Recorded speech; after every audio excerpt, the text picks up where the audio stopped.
ইনশাআল্লাহ আমাদের প্রথম ভোটটি হবে হাত, দ্বিতীয় ভোট ন্যায় এবং ইনসাফের বিপক্ষে। পরিষ্কার কথা, অতীত দূর অতীতে আমাদের যাওয়ার দরকার নাই।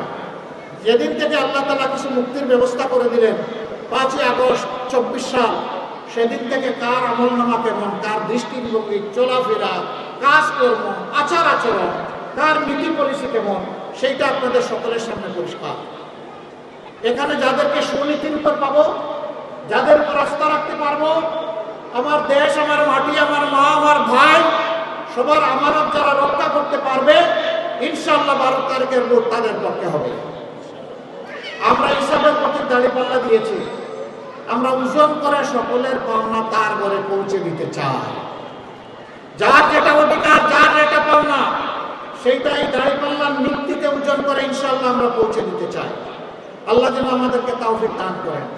মায়ের আসল মানবতার বিজয়ের জন্য, আল্লাহর দ্বীনের বিজয়ের জন্য, একটি সুষ্ঠু পরিশীলিত সভ্য উন্নয়নমুখী সমাজের জন্য আমরা এগিয়ে যাই। এখানে যুবতীরা যারা আছেন তাদের জন্য আমরা এতটুকু কথা বলতে চাই, আমরা তোমাদের হাতে কোনো বেকার ভাতা তুলে দেব না। আমরা তোমাদের 2টা স্কিল উপহার দেব। একটা হচ্ছে লিঙ্গুইস্টিক স্কিল, ভাষার দক্ষতা, ইংলিশ আরবি, অবভিয়াসলি যার জন্য যেটা প্রযোজ্য, বাংলা তো আমার আছে। আর দ্বিতীয়টা হচ্ছে হাতকে দক্ষ মানুষ হিসাবে আমরা গড়ে দেবো তোমাদের হাত। সেই প্রফেশনাল এডুকেশন আমরা দেবো ইনশাআল্লাহ, যাতে তোমরা সম্মান এবং মর্যাদার সাথে কাজ নিয়ে তোমরা থাকতে পারো, বেকার ভাতা নিয়ে নাও। আমরা বেকার ভাতাকে মনে করি যুব সমাজকে অপমান করার সামিল। তারা কি কারোর কাছে মিছিল করে বেকার ভাতা চেয়েছে? তারা কাজ চেয়েছে, তারা কর্মসংস্থান চেয়েছে। আমরা তাদের হাতে ইনশাআল্লাহ কাজ এবং কর্ম তুলে দেব, তাদেরকে সম্মানিত করব, তারা সম্মানিত করবে জাতিকে এবং দেশকে। আপনারা আমাদের জন্য দোয়া করবেন। 12 তারিখের এই বিজয় বাংলাদেশ জামাতে ইসলামের বিজয় না হয়ে 12 তারিখের এই বিজয় হোক 18 কোটি মানুষের বিজয়। 18 কোটি মানুষের বিজয় যদি হয়, আলহামদুলিল্লাহ, এটা হবে জামাতে ইসলামের বিজয়। আমরা কোনো ব্যক্তি, গোষ্ঠী, পরিবার, দলের বিজয় চাচ্ছি না।